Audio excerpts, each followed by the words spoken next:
तब तक चेतक कर चीत्कार, गिरा धरा पर देह बिसार, लगा लौटने बारंबार, बहने लगी रक्त की धार।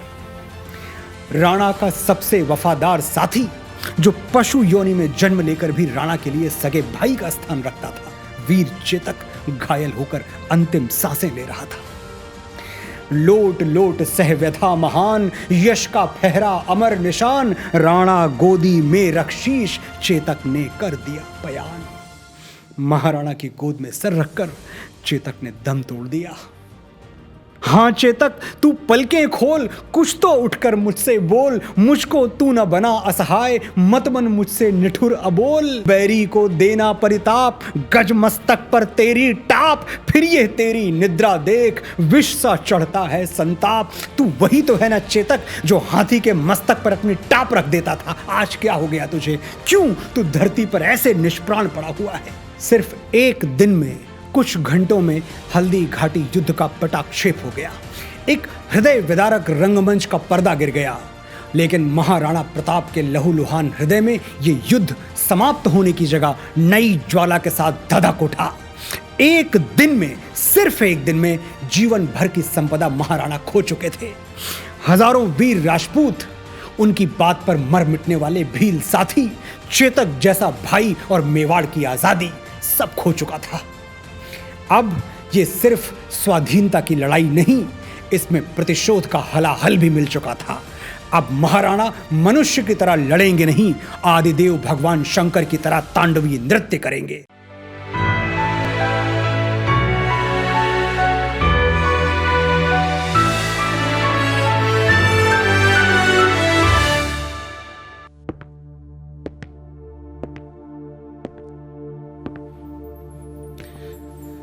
नमस्कार, मैं हूं मनोज मुंतशिर और ये है हल्दी घाटी का अंतिम अंक। आपने इतने हफ्तों तक मुझे सुना, मेरी साधारण सी वाणी में महाराणा की असाधारण वीर गाथा सुनी। मैं आपका ऋणी हूं। महाराणा प्रताप की एक गाथा अद्भुत क्यों है? क्योंकि महाराणा स्वयं अद्भुत थे। वो अकबर के विरुद्ध उस वक्त खड़े हुए जब आसपास के लगभग सभी राजे रजवाड़े उस मुगल को झुककर सलाम पेश कर रहे थे। आबू, बांसवाड़ा, डूंगरपुर, मालवा सब अकबर का आधिपत्य स्वीकार कर चुके थे। अकेले प्रताप थे जो अपने शौर्य पर अटल रहे। और शौर्य क्या है? अपने लिए लड़ना, अपने अधिकारों के लिए लड़ना? नहीं, अपनी मातृभूमि के लिए लड़ना। अपने लिए तो कोई भी लड़ सकता है। इतिहास उसको याद रखता है जो अपने आप से ऊपर उठा और अपनी मिट्टी के लिए मर मिटा। समय झुकने वाले सर नहीं, कटने वाले सर याद रखता है। यही कटने वाले सर ना होते तो आज भी हम गुलामी का कलंक अपने मस्तक पर ढो रहे होते। स्वाधीनता एक स्वप्न बनकर रह जाती। तलवारें जहां सोती रहती हैं म्यानों में, किस्मतें वहां सड़ती हैं तहखानों में। शोणित के बदले जहां अश्रु बहता है, वो देश कभी स्वाधीन नहीं रहता है। भारत के वीरों की तलवारें कभी म्यानों में सोई नहीं। अकबर क्या, किसी भी मुगल की हुकूमत पूरे भारतवर्ष पर कभी रही ही नहीं। दिल्ली सल्तनत नाम की कोई चीज वजूद में थी ही नहीं। मुगल अलग अलग राजाओं से मिलकर इस देश के कुछ हिस्सों पर शासन करते रहे। साम्राज्य जैसा शब्द, सल्तनत जैसा शब्द एक मजाक से ज्यादा और कुछ नहीं है। महरौली से यमुना तक हुकूमत करने वाले लुटेरों को हमने जरूरत से ज्यादा इज्जत दे दी और अफसोस होता है ये कहते हुए कि सच्चे शूरवीरों को भुलाकर हमने इन अपराधियों को हीरो बना दिया। साम्राज्य क्या होता है? साम्राज्य था मगध, साम्राज्य था चोला, चेरा, पांड्यन, मुगल थोड़ी। अगर हम मुगलों, तुर्कों, खिलजियों और लोदियों के सचमुच गुलाम रहे होते तो आज सनातन धर्म और सभ्यता का नामो निशान यहां बाकी नहीं होता। हिंदू हमेशा के लिए मिट गए होते, हिंदुत्व हमेशा के लिए मिट गया होता, भारत कुछ और हो गया होता। जैसे पर्शिया गुलाम हुआ तो ईरान हो गया, मेसोपोटामिया गुलाम हुआ तो इराक हो गया। इजिप्ट की हालत हमारे सामने है। अगर हम सचमुच गुलाम रहे होते तो कोई और कौम, कोई और धर्म भारत भूमि पर कभी पनपता ही नहीं। भारतवर्ष के वीरों ने कभी अपने हाथों में चूड़ियां नहीं पहनी थी और बड़े ही प्रायोजित तरीके से हमारे अंदर ये इंफीरियरिटी कॉम्प्लेक्स भरने की कोशिश की गई कि हम पद्दलित और कमजोर थे। मुगल एम्पायर के बारे में सैकड़ों पन्ने रटवा दिए गए हमें। दिल्ली सल्तनत के बारे में क्या क्या पढ़ा दिया गया। महाराणा हमीर सिंह ने मोहम्मद बिन तुगलक को 6 महीने कैद में रखा, यह इतिहास हमें क्यों नहीं बताया गया। महाराणा कुंभा ने मालवा के सुल्तान महमूद खिलजी को महीनों बंदी बना के रखा, यह हमें क्यों नहीं पढ़ाया गया। महाराणा सांगा ने दिल्ली के सुल्तान इब्राहिम लोदी को खटोली के युद्ध में बुरी तरह पराजित किया, यह चैप्टर टेक्स्ट बुक्स में कहां है। ऐसे दर्जनों युद्ध हुए हैं जहां इन आतताइयों को हमने पैरों तले रौंदा है। 7वीं सदी में बप्पा रावल ने मोहम्मद बिन कासिम को ईरान तक दौड़ा दौड़ा कर मारा था, यह हमें क्यों नहीं पढ़ाया जाता। खैर, वापस लौटते हैं भारत मां के उस वीर लाल पर जो मुगलों के लिए काल बन चुका था। महाराणा प्रताप, जो जंगल में अकबर की शैतानी आंखों से बचते हुए फिर रहे थे और एक एक दिन गिन रहे थे उस दिन के लिए जब वो अपने मेवाड़ पर फिर से केसरिया झंडा फहराएंगे। उस जंगल का दृश्य देखिए जहां राणा अपना वनवास काट रहे थे।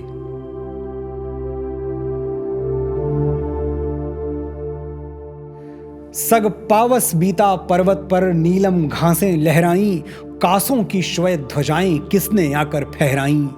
इस उजियाली में जिसमें हंसता है कलित कलाधर, है कौन खोजता किसको जुगनू के दीप जलाकर। लहरों से मृदु अधरों का विधु झुक झुक करता चुंबन, धुल कोई के प्राणों में वो बना रहा जग निधुवन। घूंघट पट खोल शशि से हंसती है कुमुद किशोरी, छवि देख देख बलि जाती बेसुध अनिमेष चकोरी। इन दूबों के टुनगों पर किसने मोती बिखराए, या तारे नील गगन से स्वच्छंद विचरने आए। या बंधी हुई हैं अरिकी जिसके कर में हथकड़ियां, उस पराधीन जननी की बिखरी आंसू की लड़ियां। ये घास पर ओस के मोती हैं, ओस की बूंदे हैं, या भारत मां बेड़ियों में जकड़ी हुई खून के आंसू रो रही है। इस स्मृति से ही राणा के उर की कलियां मुरझाई, मेवाड़ भूमि को देखा उसकी आंखें भर आईं। अब समझा साधु सुधाकर, कर से सहला सहलाकर दुर्दिन में मिटा रहा है उरताप सुधा बरसाकर। जननी रक्षा हित जितने मेरे रणधीर मरे हैं, वही विस्तृत अंबर पर तारों के मिस बिखरे हैं। मानव गौरव हित मैंने उन्मत्त लड़ाई छेड़ी, अब पड़ी हुई है मां के पैरों में अरी की बेड़ी। पर हां, जब तक हाथों में मेरी तलवार बनी है, सीने में घुस जाने को भाले की तीव्र अनी है। जब तक नस में शोणित है श्वासों का ताना बाना, तब तक अरिदीप बुझाना है बन बन कर परवाना। घासों की सूखी रोटी जब तक सोत का पानी, तब तक जननी हित होगी कुर्बानी पर कुर्बानी। राणा ने विधुतारों को अपना प्रणगान सुनाया, उसके गान वचन को गिरि कण कण ने दोहराया। अचानक महाराणा ने अपनी बेटी के रोने की आवाज सुनी। इतने में अचल गुहा से शिशु क्रंदन की ध्वनि आई, कन्या के क्रंदन में थी करुणा की व्यथा समाई। उसमें कारागृह से थी जननी की अचिर रिहाई, या उसमें थी राणा से मां की चिर छिपी जुदाई। भालों से तलवारों से तीरों की बौछारों से, जिसका न हृदय चंचल था वैरी दल ललकारों से। 2 दिन पर मिलती रोटी वो भी तृण की घासों की, कंकड़ पत्थर की शैया परवाह न आवासों की। लाशों पर लाशें देखी, घायल कराहते देखे, अपनी आंखों से अरि को निज दुर्ग ढाहते देखे। तो भी उस वीरव्रती का था अचल हिमालय सा मन, पर हिम सा पिघल गया वो सुनकर कन्या का क्रंदन। आंसू की पावन गंगा आंखों से झरझर निकली, नयनों के पथ से पीड़ा सरिता सी बहकर निकली। भूखे प्यासे कुम्हलाए शिशु को गोदी में लेकर, पूछा तुम क्यों रोती हो करुणा को करुणा देकर। महाराणा की पुत्री ने जो जवाब दिया, वो राणा क्या किसी भी पिता का हृदय चीर देने के लिए पर्याप्त है। अपनी तुतली भाषा में वो सिसक सिसक कर बोली, जलती थी भूख तृषा की उसके अंतर में होली। हाँ, सही न जाती मुझसे अब आज भूख की ज्वाला, कल से ही प्यास लगी है हो रहा हृदय मतवाला। माँ ने घासों की रोटी मुझको दी थी खाने को, सोते का पानी देकर वो बोली भग जाने को। अम्मा से दूर यहीं पर सूखी रोटी खाती थी, जो पहले सुना चुकी हूँ वो देश गीत गाती थी। सच कहती केवल मैंने एक आध कवर खाया था, तब तक बिलाव ले भागा जो इसीलिए आया था। सुनती हूं तू राजा है, मैं प्यारी छौनी तेरी, मैं तेरी प्यारी बेटी। सुनती हूं तू राजा है, मैं प्यारी छौनी तेरी, क्या दया न तुझको आती ये दशा देखकर मेरी। रोती थी तो देता था खाने को मुझे मिठाई, अब खाने को रोती तो आती क्यों तुझे रुलाई। वो कौन शत्रु है जिसने सेना का नाश किया है, तुझको माँ को हम सबको जिसने वनवास दिया है। एक छोटी सी पैनी सी तलवार मुझे भी दे दे, मैं उसको मार भगाऊं, सुन मुझको रण करने दे।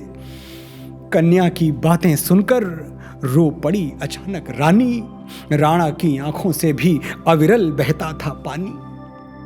उस निर्जन में बच्चों ने माँ माँ कह कह कर रोया, लघु शिशु विलाप सुन सुनकर धीरज ने धीरज खोया।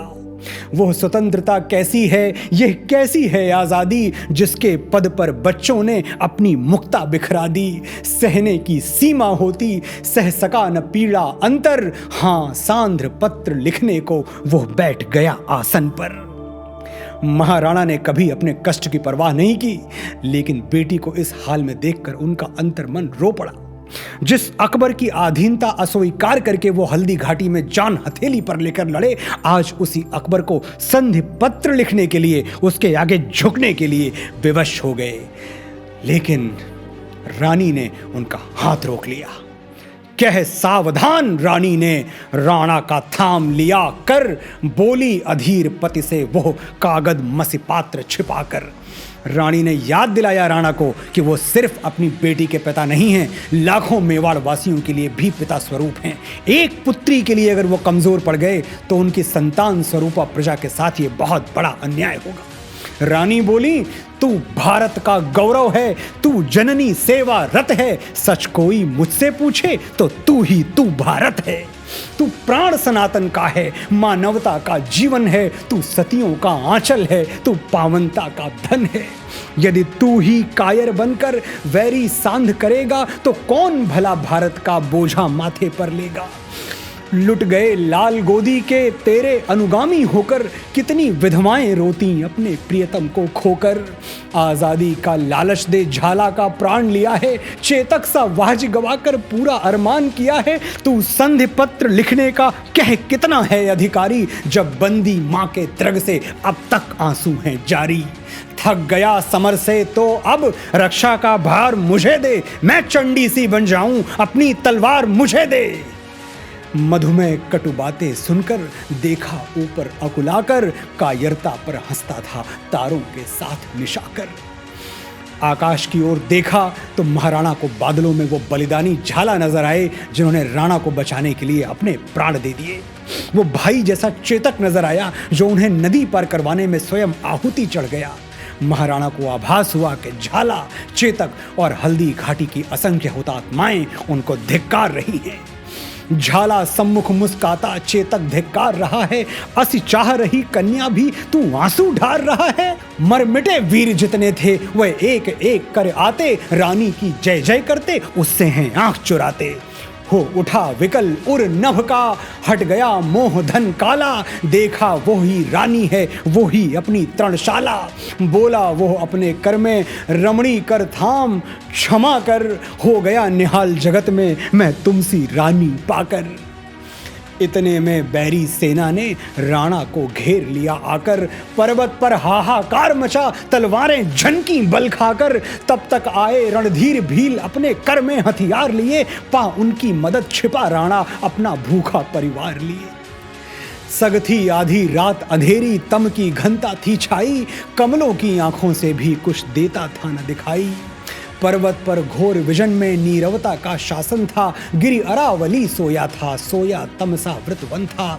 धीरे से तरु के पल्लव गिरते थे भू पर आकर, नीड़ों में खग सोए थे संध्या को गान सुनाकर। लगती चंदन सी शीतल पावक की जलती ज्वाला, बाड़व भी कांप रहा था पहने तुषार की माला। जग अधर विकल हिलते थे चल दल के दल से, थर थर ओसों के मिस नभ द्रग से बहते थे आंसू झरझर। यव की कोमल बालों पर, मटरों की मृदु फलियों पर, नभ के आंसू बिखरे थे तीसी की नव कलियों पर। वो शीतकाल की रजनी कितनी भयदायक होगी, वो ठंड की रात कितनी भयानक थी। वो शीतकाल की रजनी कितनी भयदायक होगी, पर उसमें भी करता था तप एक वियोगी योगी।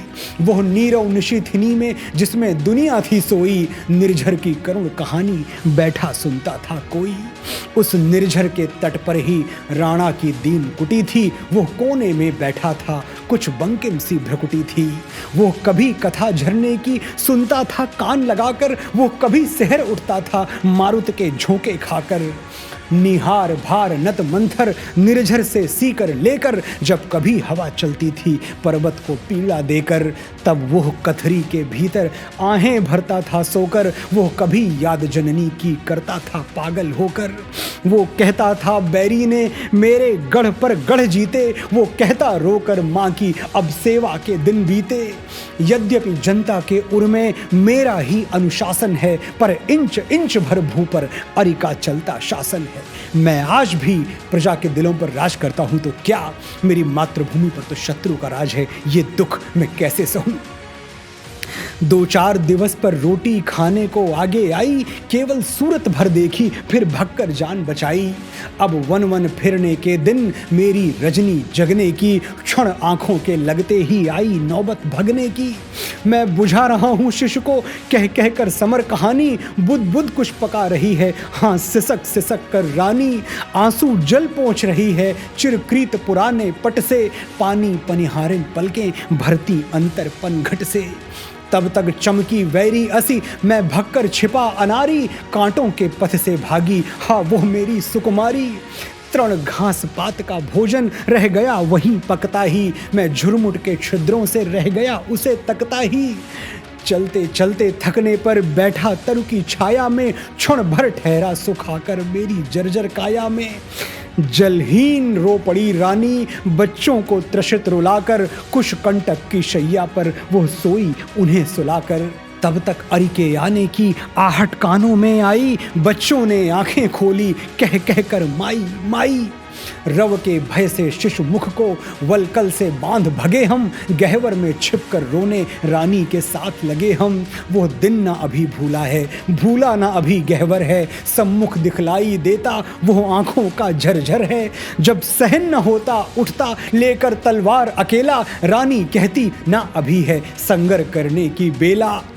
तब भी न तनिक रुकता तो बच्चे रोने लगते हैं, खाने को दो कह कहकर व्याकुल होने लगते हैं। मेरे निर्बल हाथों से तलवार तुरंत गिरती है, इन आंखों की सरिता में पुतली मछली तिरती है।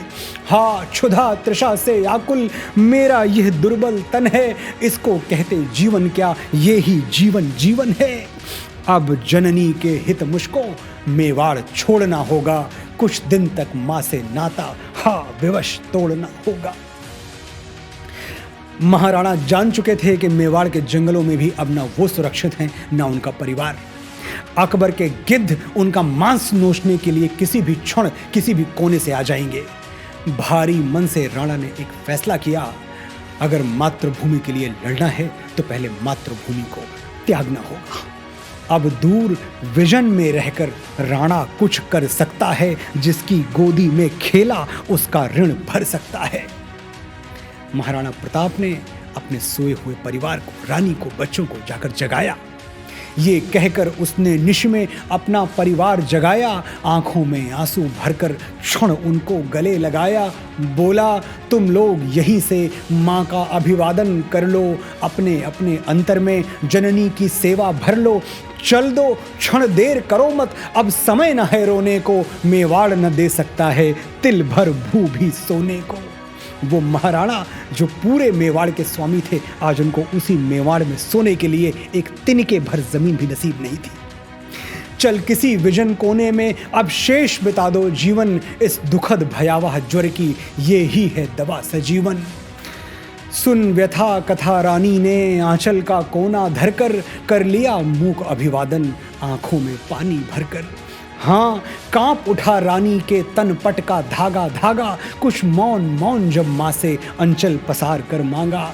बच्चों ने भी रो रो कर की विनय वंदना माँ की, पत्थर भी पिघल रहा था वो देख देख कर झांकी। राणा ने मुकुट नवाया, चलने की हुई तैयारी, पत्नी शिशु लेकर आगे पीछे पति वल्कलधारी।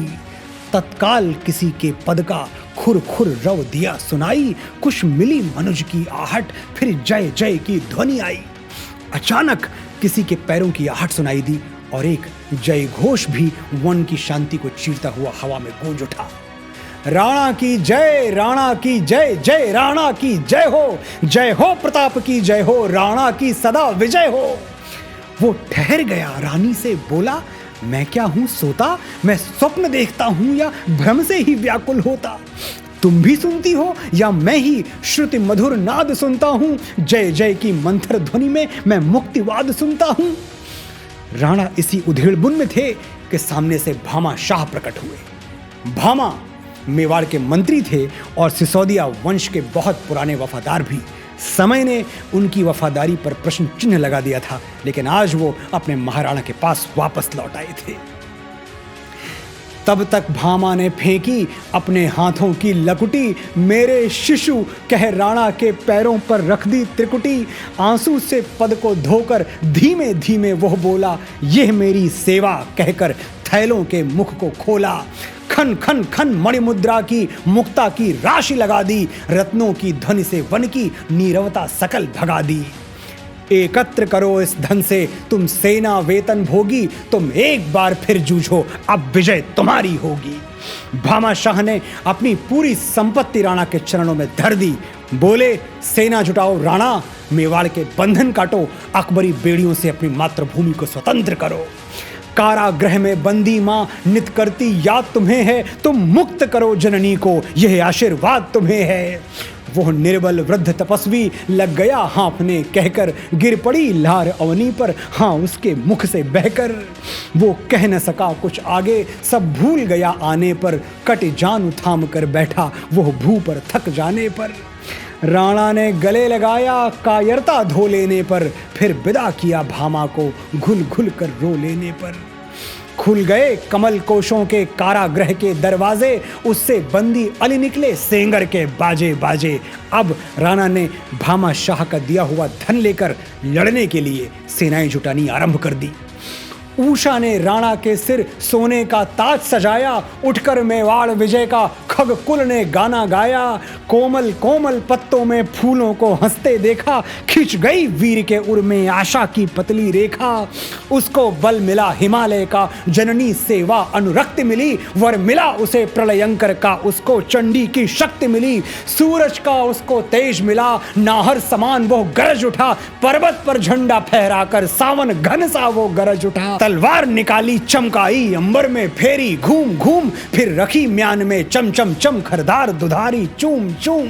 अब महाराणा प्रताप तैयार थे अपनी सेना के साथ हल्दी घाटी का बदला लेने के लिए। फागुन था, शीत भगाने को माधव की उधर तैयारी थी, वैरी निकालने को निकली राणा की इधर सवारी थी।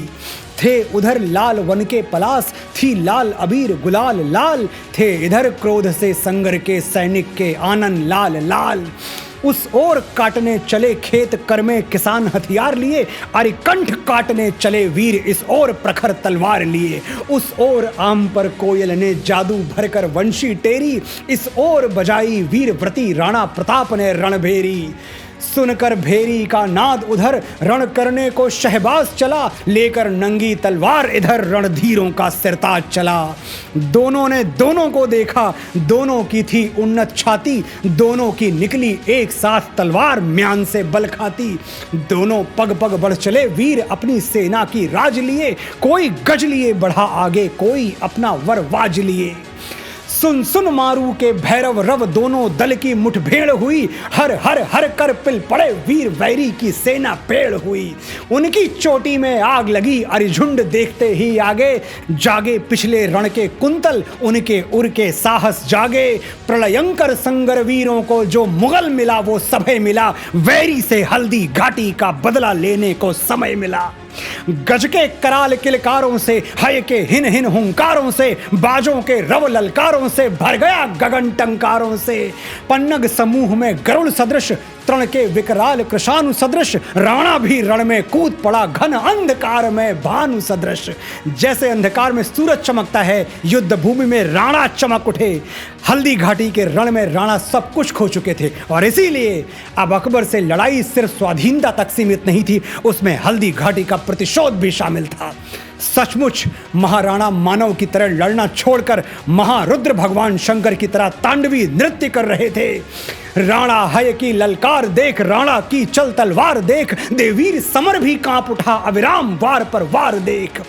क्षण क्षण प्रताप का गर्जन सुन, सुन सुन भीषण रव बाजों के, अरे कफन बांधते थे थर थर घर में भयभीत बजाजों के। आगे अरे मुंड चबाता था राणा है तीखे दांतों से, पीछे मृत राज लगाता था वो मार मार कर लातों से। अवनी पर पैर न रखता था, अंबर पर ही वो घोड़ा था, नभ से उतरा अरे भाग चले चेतक का असली जोड़ा था।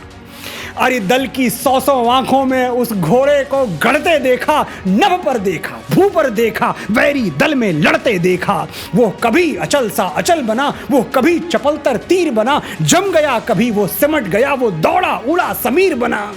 नाहर समान जंगी गज पर वो कूद कूद चढ़ जाता था, टापों से अरि को खूंद खूंद घोड़ा आगे बढ़ जाता था। यदि उसे किसी ने टोक दिया वो महाकाल का काल बना, यदि उसे किसी ने रोक दिया वो महाव्याल विकराल बना। राणा को लिए अकेला ही रण में दिखलाई देता था, ले लेकर अरि के प्राणों को चेतक का बदला लेता था। राणा उसके ऊपर बैठा जिस पर सेना दीवानी थी, कर में हल्दी घाटी वाली वो ही तलवार पुरानी थी। है गज सवार के सिर को थी वो तमक तमक कर काट रही, वो रुंड मुंड से भूतल को थी चमक चमक कर पाट रही। दुश्मन के अत्याचारों से जो उजड़ी भूमि विचारी थी, नित उसे सींचते शोणित से राणा की कठिन दुधारी थी। वो बिजली सी चमकी चमचम फिर मुगल घटा में लीन हुई, वो छप छप छप करती निकली फिर चमकी छिपी विलीन हुई। ये राणा की तलवार थी, बिजली की तरह चमक रही थी। फुफकार भुजंगिन सी करती खच खच सेना के पार गई, और कंठों से मिलती जुलती इस पार गई उस पार गई। वो पीकर खून उगल देती मस्ती से रण में घूम घूम, और सिर उतार कर खा जाती वो मतवाली सी झूम झूम। हाथी हय तन के शोणित की अपने तन में मलकर रोली, वो खेल रही थी संगर में शहबाज वाहनी से होली। वो कभी श्वेत अनुलाप कभी थी रंग बदलती क्षण क्षण में, गाजर मूली की तरह काट सिर बिछा दिए रण प्रांगण में। यह हाल देख वैरी सेना देवीर समर से भाग चली, राणा प्रताप के वीरों के उर में हिंसा की आग जली। एक एक करके महाराणा वो सभी किले वापस जीतने लगे जो अकबर ने उनसे छीन लिए थे।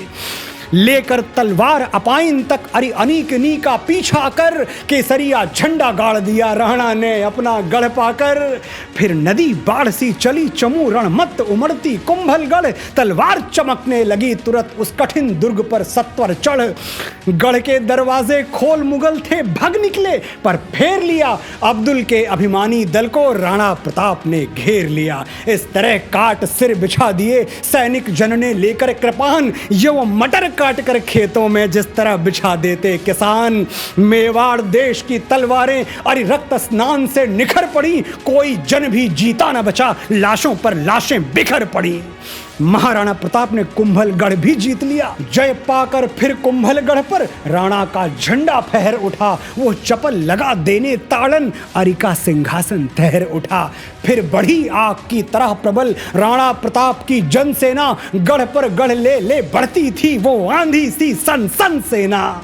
वो 1 साल ही के भीतर अपने सब दुर्ग किले लेकर रणधीर वाहिनी गरज उठी वैरी उर को चिंता देकर। मेवाड़ हंसा फिर राणा ने जय ध्वजा किले पर फहराई। मां धूल पोंछ कर राणा की सामोद फूल सी मुस्काई। घर घर नौ बंधन वार बंधे बाजे शहनाई के बाजे। जल भरे कलश दरवाजों पर आए सब राजे महाराजे।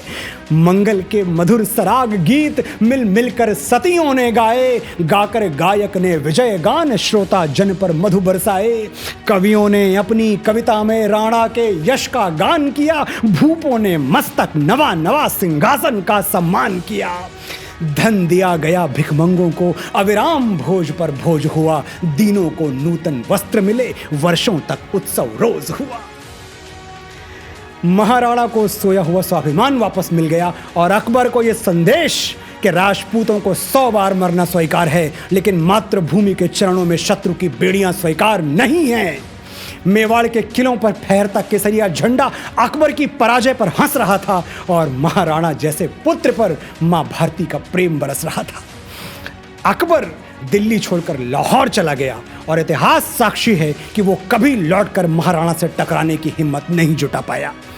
क्या अब भी किसी के मन में यह प्रश्न उठता है कि अकबर और राणा की लड़ाई में जीता कौन और हारा कौन? प्रायोजित और झूठे इतिहासों की धज्जियां उड़ाकर ये सच शिरोधार्य कीजिए कि अकबर परास्त हुआ और महाराणा प्रताप विजयी हुए। हल्दी घाटी का पाठ आज समाप्त हुआ, लेकिन मैं फिर वापस आऊंगा अपने महान भारतवर्ष की कुछ और अनसुनी कथाएं लेकर। जय हिंद, जय हिंदी, जय भारत, जय भारती।